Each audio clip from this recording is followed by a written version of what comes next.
शुभ सकाळ पिलामाने शिक्षा संयोग कार्यक्रम को तुम मान को स्वागत। आज आम अष्टम श्रेणी विज्ञान बहिर षष्ठ अध्याय दहन और शिक्षा से विषय पढ़ा। प्रथम आम दहन और शिक्षा पढ़िया पूर्व आमको टिके मन पकड़ पड़ो दहन दहन कौन दहन दहन गोटे शब्द जो शब्द को तुम माने निहाती भाव शुणी दहन कहले कौन बुझ आम जदि से दहन विषय देखा टिके मन पकेवा शीत राति को कथा शीत दिने कौन हुए ना दिन छोट हो जाए जहाँ फल आम सका उठला बेलू शीत लगे आम के स्वेटर के जैकेट के शाल घोड़ी था कहीं से कौन करती ना नड़ा कुटा कागज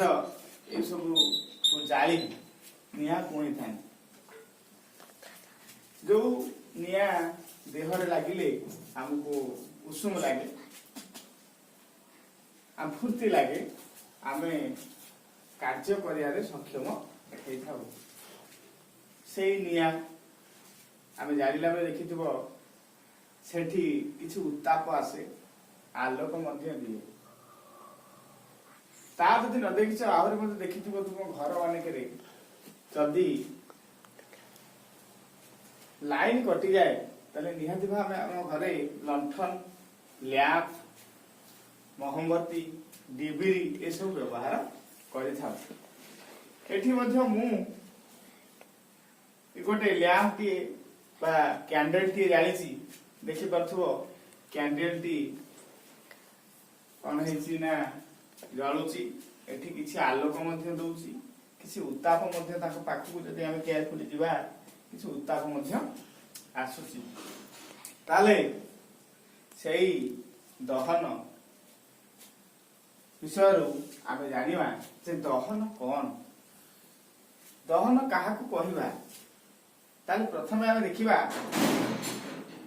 ये जो सब उदाहरण आम जानिले जे दहन कहिले साधारणतः कौन सी गोटे वस्तु जलिबा को दहन कह एठी आम एग्जांपल देखिले मोमबत्ती जलुची जलिया पर एठी किछि धुआं बाहरुची एठी किछि ताप बाहरुची आउ कौन होउची ना किछि आलोक मध्य होउची साधारण भाव आम जानिछे जे दहन हेले किछि गैसीय पदार्थ निर्गत हुए जहा विषाक्त वायुमंडल पर क्षतिकारक से सब रही आम आगामी अध्याय पढ़ा किंतु आज आम जानिबा दहन कौन आउ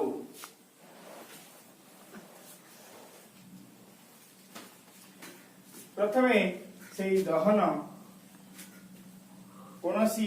दाह्य वस्तु जलिबा ही दहन दहन कहले कौन सी गोटे जिनिस को जाली उत्ताप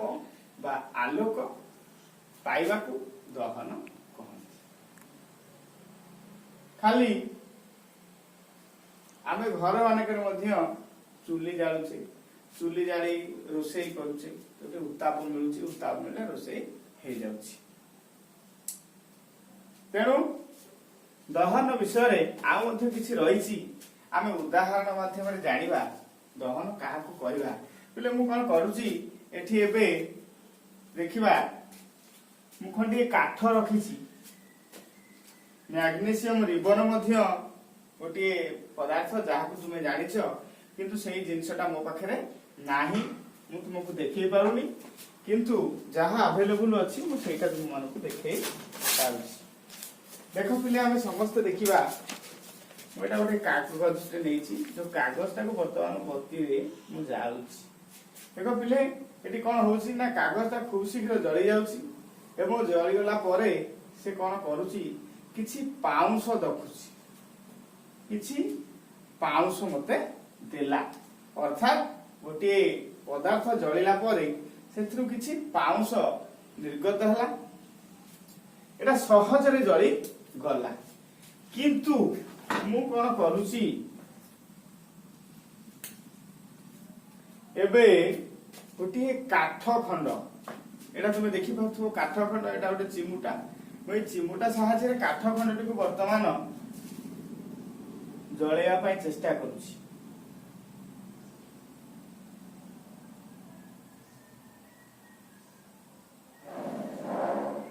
ये मध्य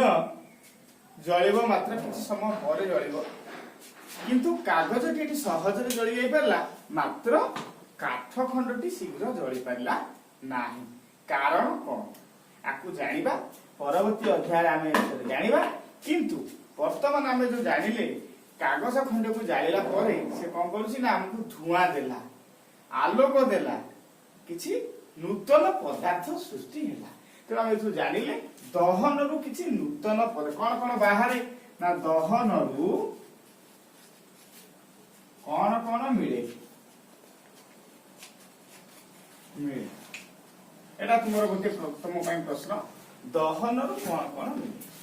ना दहन रु हम कोन कोन पाइले दहन रु आलोक पाइले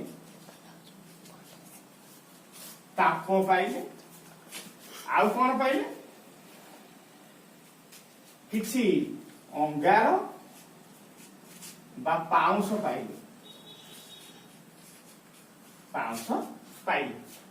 तेणु दहन हेबा फल जिनिस गुड़ा मिली थाए एबे आमे जदि देखिबा मैग्नेशियम रिबन कथा जोटा कि मो पाखरे नाही तथापि मु मैग्नेशियम रिबन विषय कहि पारुची जे मैग्नेशियम रिबन कहिले बा मैग्नेशियम रो खंडे तार कहिले ताको हम कहबा Mg पढिथिबो पूर्व क्लास रे Mg for magnesium A magnesium ribbon टाको मु कोन करबी ए जळेबी काहा प्रेजेंस रे जळेबी ऑक्सीजन प्रेजेंस रे जळे जदि मैग्नेशियम रिबन को ऑक्सीजन प्रेजेंस रे जळाए ताले से कोन हबो ना मैग्नेशियम ऑक्साइड दबो कोन दबो मैग्नेशियम ऑक्साइड MgO2 जहा धळा पाउंस बोली ताको कहला जाय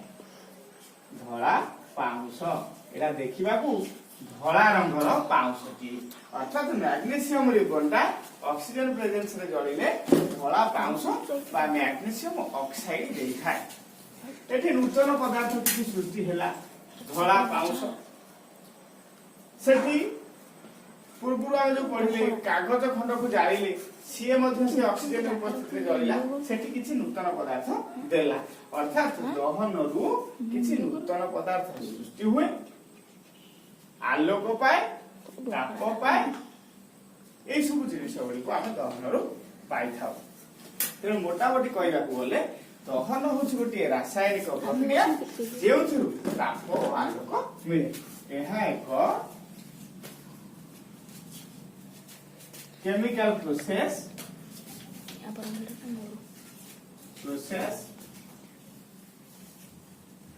जहा द्वारा